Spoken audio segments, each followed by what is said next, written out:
Power on the vast majority of motorcycles is somewhere between 70 and 90% of it is right here on the front brake. So you're going to have to learn to control that front brake, or you're going to have lots of problems, especially in emergency situations.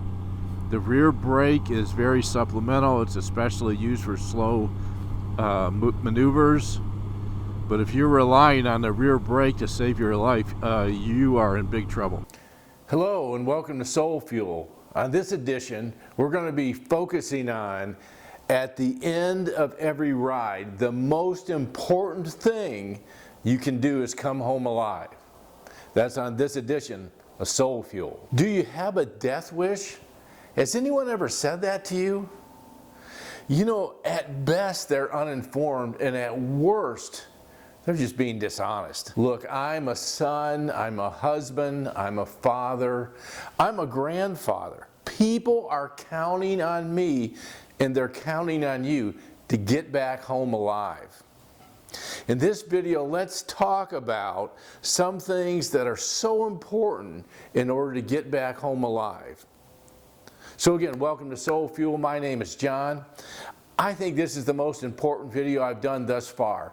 If you would you focus on staying through this whole video? I know it's a little long, but there's something in here I know will help you and might even save your life. Also, would you like and subscribe? And would you share this with your friends? Send this video to anyone. Share with them. Anybody you know that rides a motorcycle, thinking about riding a motorcycle, because there's something in here that might very well save their lives. So let's talk about this. We know for sure riding is dangerous, right? There's no two ways about it. In fact, statistically, it's shown that about 30 times more likely to die in a motorcycle accident than in a car or truck accident. So let's look at what we can control and what we can't control. Okay, so I'm going to give you 10 things that we can control and be safer and make sure we come home to our loved ones. Number one thing is our mental state.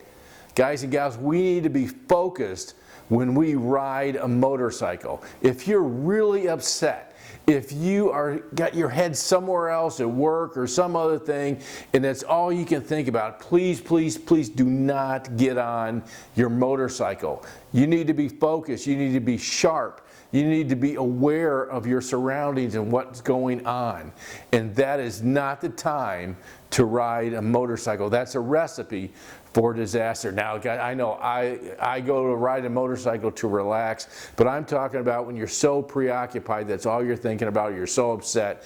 In those moments, do not get on your motorcycle. It's just too important for you and too important for your loved ones. Number two, motorcycle maintenance. Guys, every time you go out on a ride, take 5 minutes. It's all it takes, 5 minutes. Check the pressure in your tires. It's getting cold out now, so they're going to be dropping. Make sure they're up to speed, okay? You only have 2 tires. You've got to trike 3, but that's it. Mostly just 2 tires. They've got to be right, okay? Number 2, check out, make sure your brake fluid's good. Make sure your oil level's good. And make sure that all the lights on your bike work. Brake lights, the turn signals, everything, the headlights. Make sure everything is good to go, because if it's not, that could cause us a problem on the road. We can control that in only 5 minutes or less before you go on a ride. Easy, easy stuff. Number 3 is our riding gear. Guys, you know I talk about this all the time about wearing a helmet. It takes almost no impact on your head to make significant damage. You could be rolling your bike down the driveway and fall over on it and have a serious problem. If you were on the road and hit a curb with your head, just falling over it, at no speed at all, you're going to go to the hospital. At any kind of speed, you're going to be in major problem.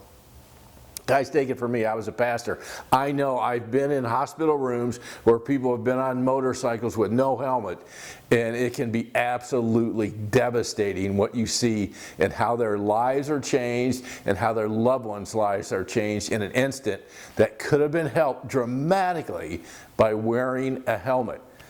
Also, again, on the gear, let's make sure we wear a jacket. Make sure we wear a jacket, and make sure we've got an armor jacket, meaning we've got armor here that goes on the elbows, it goes on the shoulders, big section that goes on your back, or wear a thick leather jacket, but make sure you wear a good jacket. I know here in the South when it's really warm, we're tempted not to wear a jacket, but you don't want to fall on this pavement, on that asphalt with no jacket on. You're going to leave some skin. It's going to be bad. And it takes no speed to do it. Make sure you wear at least a pair of jeans or some riding pants and some good boots with some ankle protection. You need ankle support. If you fall off a bike with no ankle support, you're going to have a problem, significant problem. So that's number 3. Number 4 is speed. Now, hey, I'm not your dad. This is a suggestion, but we know speed kills. We just know it. We can argue it. We can, what it does. Okay, so ride the speed limit, ride a little above, below, you'll be just fine. But speeds 100, 120 miles an hour, just no reason for it. There's just no reason for it unless you're on a track. So guys, your loved ones are counting on you. There's no need to do it. You can go add speed a little above or a little below and have a ball on a motorcycle. Just a wonderful time. Let's kind of stay in the lines on there, okay? Enough said about that. So following distance, 2 to 3 second gap. We'll show it to you in the video. Here again, I'll cover the brake. I can see there's some road work. Everybody slowed way down.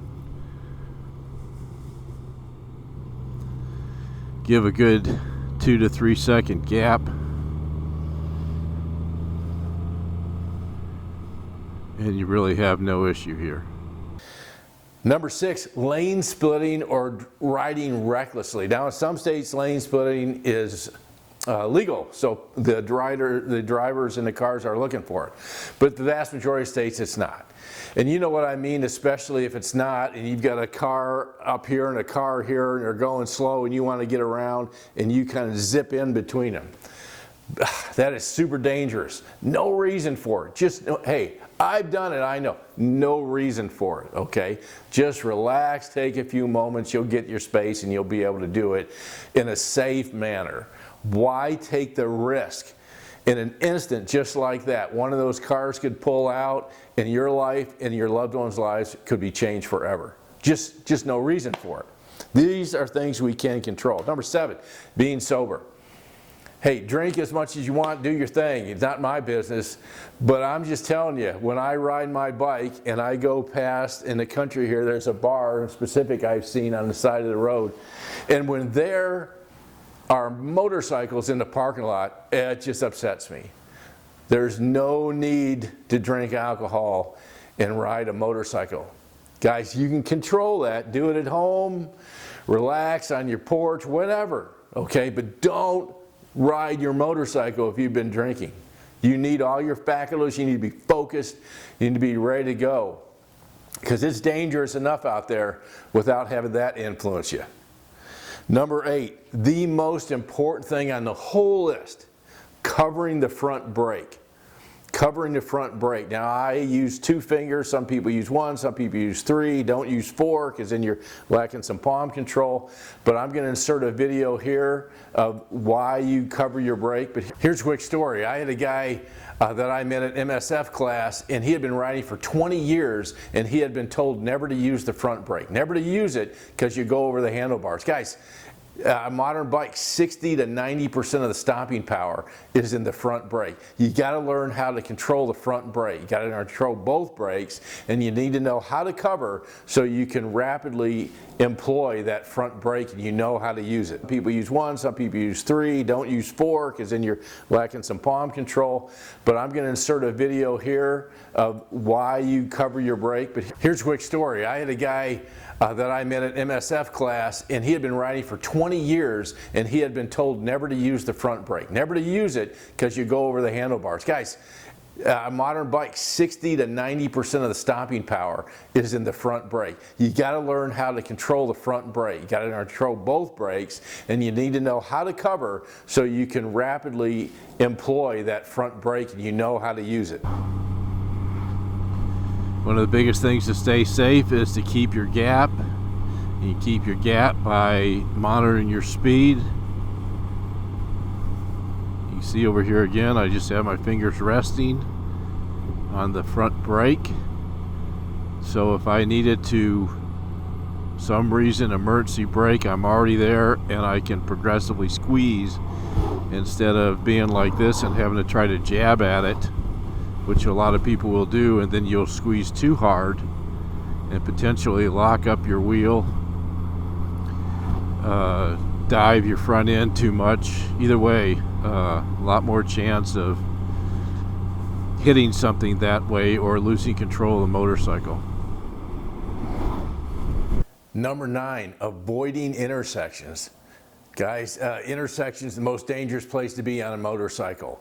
So I have some video here I'm going to show you, but the key to this is try to plot your route so that you can avoid intersections at all costs. And then when we do deal with intersections, we have some road strategies to handle those, which I'll show in this video right here. So when this light turns green, what I do is if I had my motorcycle where the line stops, I would not pull into the intersection. I never, ever, ever pull into the intersection until I'm actually making the turn, because I don't want the cross traffic to hit me. I'm vulnerable sticking out there in the intersection just idling. If I stay behind this line, if someone blows through on my left or my right, there's no way they're going to hit me because I'm back. If somebody comes over here and bends a left turn, there's no way they're going to hit me because I'm still behind the line. But why put yourself in a vulnerable position? Good on each side, everybody's good. Center of the lane. And number 10, the last thing on things we can control is our cornering.